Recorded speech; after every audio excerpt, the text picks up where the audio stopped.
Good morning, people of God. What's going on with my video? My video cut off. But anyway, what was I saying? Said you may think that you're alone sometimes or feel that you're alone. We all get that feeling sometimes. Even the very, very strongest person. This new little thing I got up here. Anyway, even the very strongest person, a very strong person, the strongest person gets weak sometimes.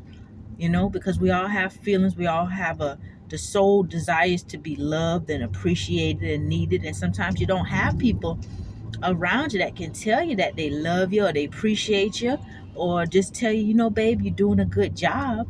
You may not have nobody around you to reassure you. And so when you're alone all the time, you have to reassure yourself, and you have to press through with faith and trust in the word of God.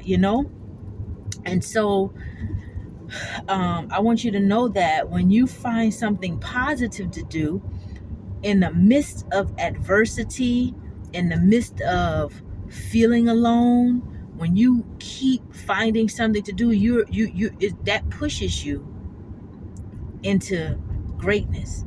When you find something positive to do in the midst of adversity, that will lead you into greatness. That's how you tap into yourself. That's how you learn things about yourself. Sometimes you may get out of your comfort zone a little bit, and you realize, wow, I really like doing this, and I would have never done that, or I would have never tried that had I not been experiencing such and such, or had I not been experiencing, whatever you experiencing. Had you not gone through blah blah blah, you would have never gotten out of your comfort zone to try some things. And some of you probably would have never met somebody. Some of you probably meet a true friend. You might meet your spouse, just getting out of your comfort zone.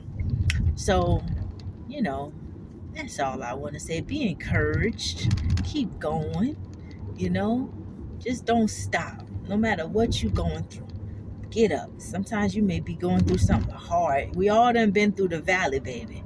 We all done been through the valley, and the valley is not a one-time experience. Because as you go from level to level, glory to glory, you go through different experiences.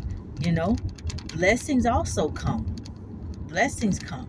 You go through your seasons of being blessed and being prosperous, and you got to take advantage of that. You can't take you gotta be wise with when you receive blessings and how you use them, because you gotta also think about your future. When you are wise with your resources, and we all make mistakes sometimes. We all have made bad decisions. So don't hold that. I don't care how old you are. No matter what bad decisions you make, if you still got life and breath in your body, don't keep beating yourself and letting the mistakes you've made in life keep replaying in your mind. Don't stay there. We've all made mistakes. And if there's any human being that come across your path to try to make you feel bad, or bring up the past, or keep bringing up stuff that they know you did and it keeps bringing your spirit down, you need to cut that individual out of your life.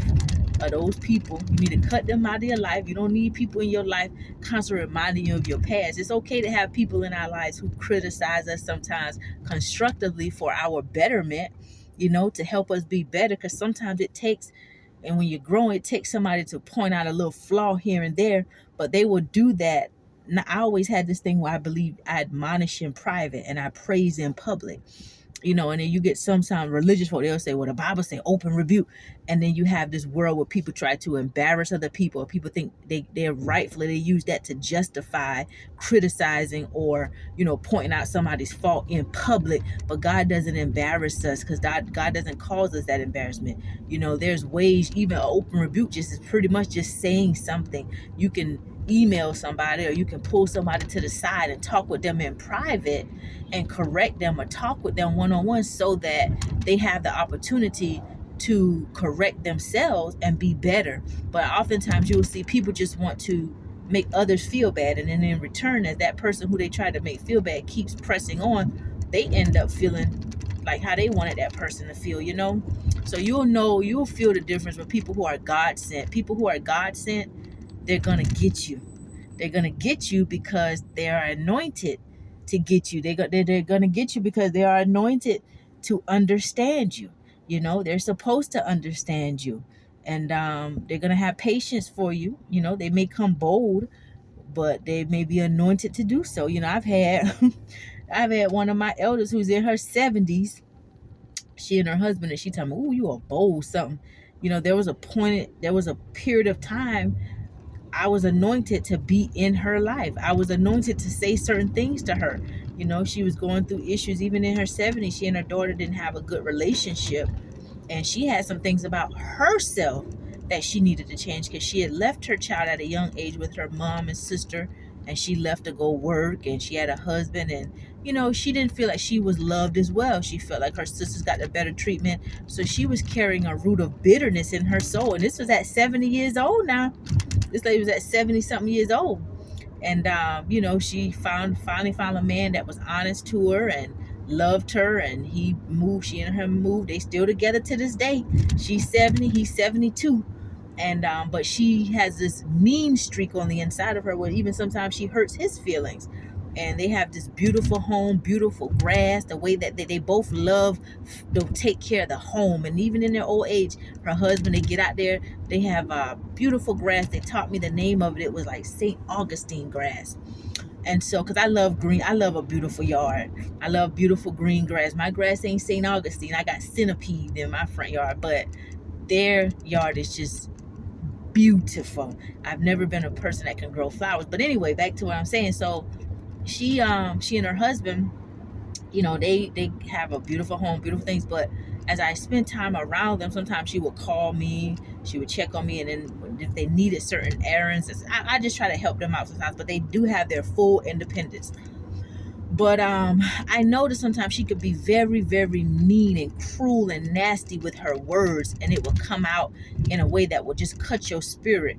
And so I would let things go sometimes, but then there were times when I was led to correct her and point it out. And because one time she hurt her husband's feeling, and he left. There's been several times she did it, and he just left the house, and he'll go and drive and come back.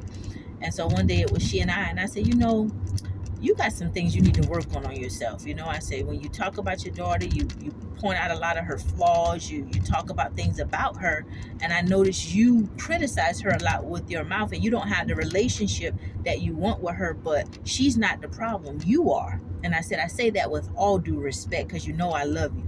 And she was looking at me, and she said, why you think I'm the problem? I said, well, when I said all these, because it's been several, you know, years that I've gotten to know her. I said, all these years I've known you, I said, you are carrying pain. You are carrying pain, and you are mad at yourself, but you're also hurt because of things that did not get resolved when you was a child. I said, that's what I pick up on. You feel like you were the black sheep, you were left out, and you probably were.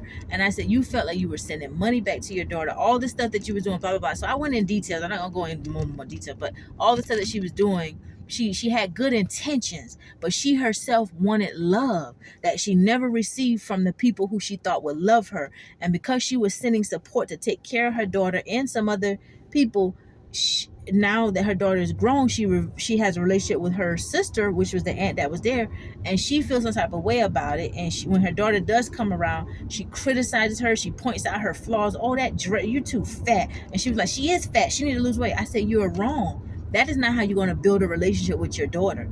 So anyway, and I don't know how I got off on the story, but what I'm trying to say is, I was in this lady's life to help her understand some things, and I guess I was the only one that would point it out, and she would listen. Because one day she called me, she said, you know what, she said, you are strong something. I was telling one of my girlfriends about you, this young girl that come around. She said, but you know what, baby, she said, I can listen to you. And she said, I like talking to you. And she said, I appreciate all the things that you have told me about myself. She said, nobody told me that before. And she said, I do want a relationship with my daughter. She started crying. And, you know, and like I said, she's in her 70s. So my intention, my goal, I was not to, you know, I don't need nobody to listen to me. I don't try to be, you know, just, how can I say it? I had no motive. I was just being my normal self, but I was anointed to come across this lady path, to meet her, where it's conversation, how the first day we met, her and husband, I saw them in the yard and I loved the yard. I think I was on patrol. This was years ago. And then I got out and I complimented their yard. And ever since then, that lady would say, come back by sometime, you know, and I would ride past their home. And then over time, she gave me her number, she and her husband. And I just got to know them over the years. But it was that I was anointed to meet them. It was supposed to happen like that. And then she and her daughter, over time, you know, she had to work on herself. And you know, they started talking more. Her daughter came to visit one time.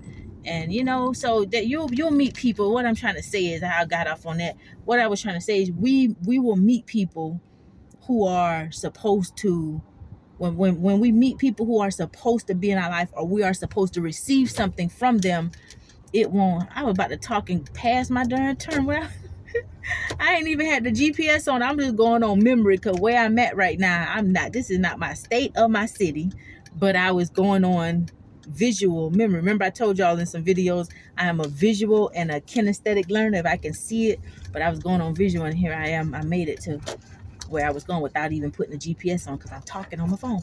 But anyway, like I said, when we meet people that we're supposed to receive something from or give something to, it won't be a fight. Like, it may be like a struggle in conversation, because sometimes some people were stubborn. She got a bit of stubbornness in her, and I can, you know, we all can have a bit of stubbornness in us sometimes if we've been doing a certain condition to be a certain way for a certain period of time, and then somebody God has appointed and anointed to be in our life, and they're trying to change or break the pattern of where it could be the pattern of our thinking. It could be the way we do things, our attitude, our character. And if there's somebody that God has anointed to be in our life to help shift us and change that about us, they're going to have the patience for us. They're not that's what I'm trying to say.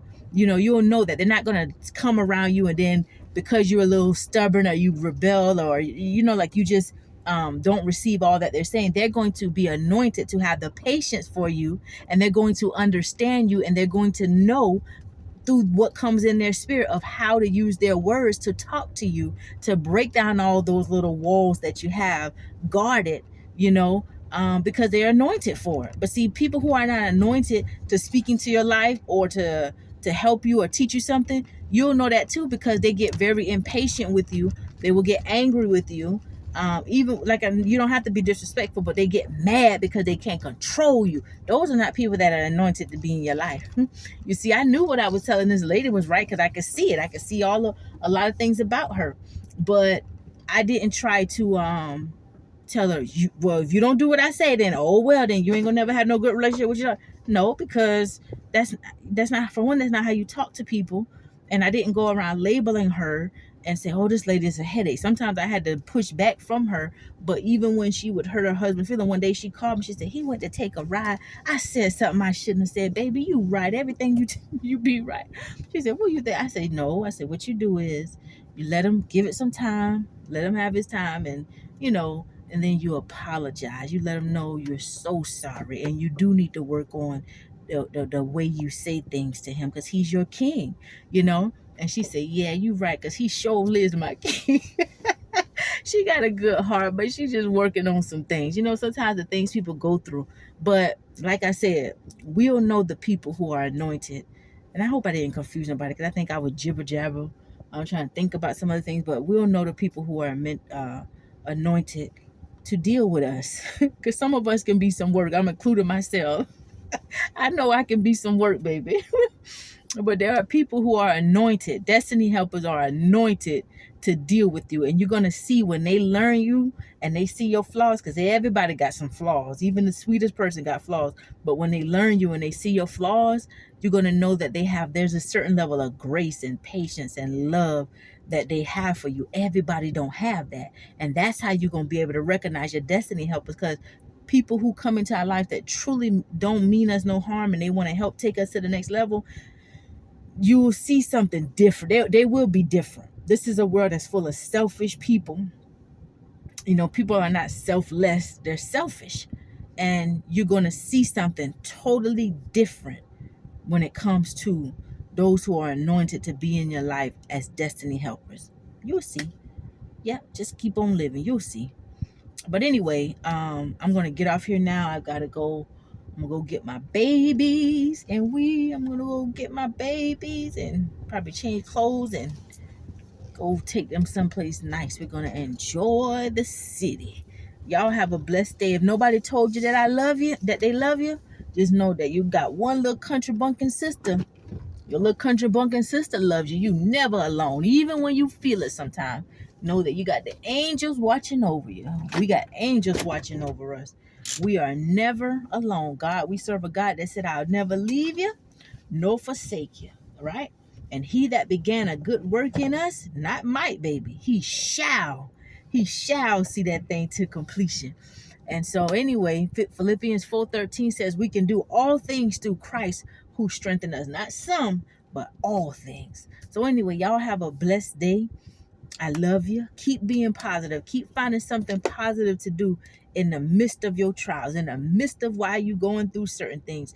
And all of that is pushing you into greatness. One day you'll look back, if it ain't already started happening yet, you're going to look back and say, dang, I never knew I could accomplish all that with God. It was nothing but God. And they're going to be folk that come across your path and they're going to want to know who your God is. Lord, the way that man serve God. That God, that his God. I want to know his God. I want to know her God. I want to know her God. Because if you can do all that, I know you got a good God. I know you serve a good God. Because I've never, I'm telling you now, you're going to have people want to know your God. And that's what the scriptures tell us. Go in the world, shine your light in the earth.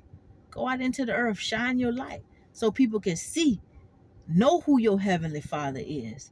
And then they'll want to honor him, right? So have a blessed day. This little light of mine, I'm gonna let it shine, let it shine, let it shine. I'm gonna let it shine. You gonna let that light shine? Where you gonna let it shine at? Everywhere I go. Do the church clap. I'm gonna let it shine, let it shine, let it shine. I'm gonna let it shine. All in my car. I'm gonna let it shine, let it shine, let it shine. I'm gonna let it shine. All right, now I got to go. Y'all have a blessed day. I love you. It's only one of you in this whole wide world. Don't ever stop letting that light shine. You matter. When you show up, we love it when you show up because there's only one of you. There's a vibe that you bring. Everybody bring a different vibe, and it feels good to see God's people show up, his sons and daughters, kings and queens. All right, y'all have a blessed day. I love you.